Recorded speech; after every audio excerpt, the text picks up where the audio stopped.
जय गौ माता, जय गोपाल। आप सभी का बहुत बहुत स्वागत है आपके अपने YouTube channel dairy agri consultant पे।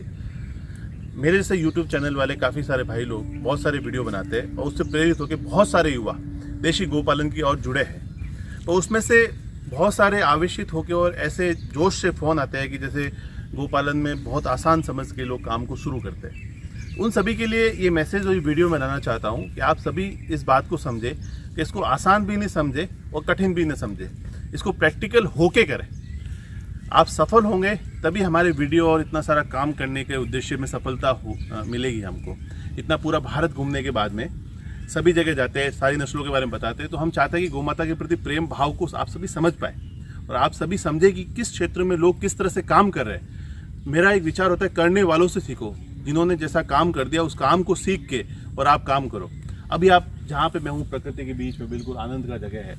तो जब आप कॉर्पोरेट नौकरी करते हो, जब आप जॉब करते हो, तो आपको कई समस्याओं, मानसिक परेशानी, एक नौकरी को बचाने के लिए दूसरा आदमी आता है, वो उसके परेशानी में, उसमें मतलब वो जद्दोजहद में, वो कहते हैं ना मार्केटिंग, और उसमें आदमी लगा ही रहता है जॉब बचाने के चक्कर में। तो प्रकृति के बीच में रहने का आनंद, उस आनंद की कोई होड़ नहीं है। और आपका स्वास्थ्य ठीक होगा तो आप बिल्कुल ठीक होंगे। तो फिर से मैं विषय पे आता हूँ। तो दोस्तों, जो मेरा कहने का उद्देश्य है, अगर आप देशी गोपालन कर रहे हो तो आपको कुछ बातें ध्यान रखनी है। जो मैं पॉइंट हमेशा कहता हूँ कि सबसे पहले तो अगर आपको गोपालन करना तो आपके पास ज़मीन होनी चाहिए, आपकी खुद की ज़मीन होनी चाहिए, या किराए पे भी लो तो ज़मीन को अवश्य लेंगे। तो यहाँ पे चारा होगा और गोमाता के घूमने की जगह होगी, और बाकी भी आगे ज़मीन है, वहाँ चारे का उत्पादन होगा। तो पहले चरण में अभी बारिश शुरू हो गई तो चारे के उत्पादन को हमने शुरू कर चुके हैं। तो ज़मीन सही होगी, आपका पानी सही होगा और चारे का उत्पादन होगा तो आपके लिए गोपालन आसान हो जाएगा, क्योंकि गाय सिर्फ चारा खाती है और भोजन की, अब इस साल देखोगे तो गर्मी के अंदर 20-22 रुपये किलो तक चारा चला गया। तो चारे की इतनी कीमत होने पर आदमी के लिए उसको खरीद के गाय को पालना मुश्किल हो जाता है। गाय के लिए पर डे का खर्चा 500-600 रुपये तक चला गया। तो वो हर आदमी के लिए करना संभव नहीं होता, क्योंकि उतनी आय हो नहीं पाती, चाहे गोबर गोमूत्र लो चाहे दूध लो। अब दूसरी बात आती है कि ज़मीन लेने के बाद में चारे के उत्पादन आपने कर लिया, उसके बाद में इंफ्रास्ट्रक्चर पर आप, जैसे ये शेड हमने यहाँ पे बनवाया है, यहाँ पे तो ये शेड देख सकते हैं, बिल्कुल साइडें पैक की गई है इन ब्लू जाली से, और ऊपर से बिल्कुल खपरेल दिया गया है जो बांस का, और साइड में लोहे के पिलर ताकि उदय न लगे, और ऊपर खपरेल का बना हुआ है और साधारण शेड बना हुआ है। तो बहुत कम लागत के अंदर ये इतना बड़ा शेड बन गया, तो आदमी के लिए थोड़ा आसान हो जाता है, खर्चा कम होता है। तो फिर आप बात आती है कि गाय लेने के लिए, तो गाय खरीदने के लिए ब्रीड सिलेक्शन।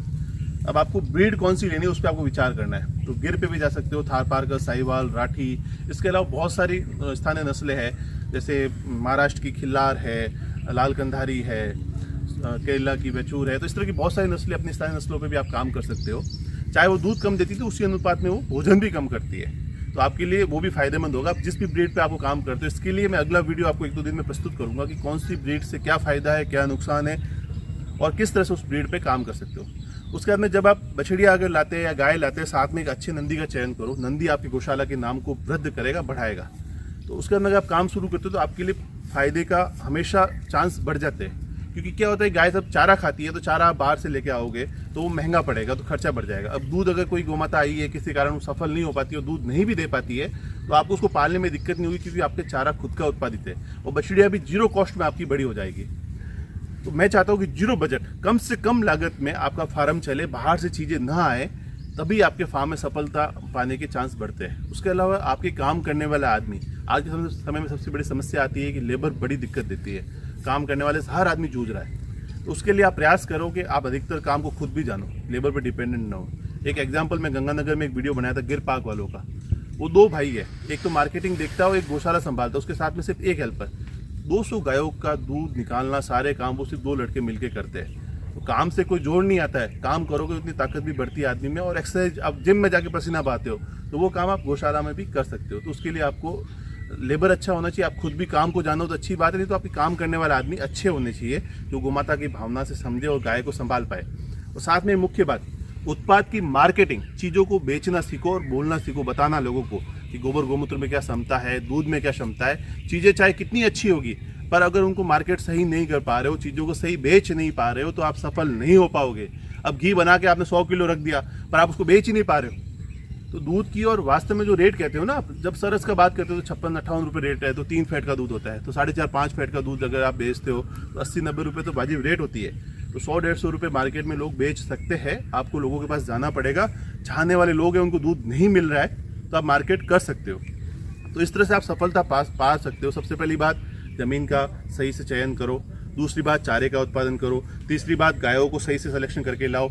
चौथी बात, आपके यहाँ पे जो लेबर है, काम करने वाले व्यक्ति है, वो अच्छे होना चाहिए। और पांचवी बात, मार्केटिंग। आपके उत्पाद को आप मार्केट कर पाओ तो ही आप सफल होगे। इन चीज़ों को ध्यान रखोगे।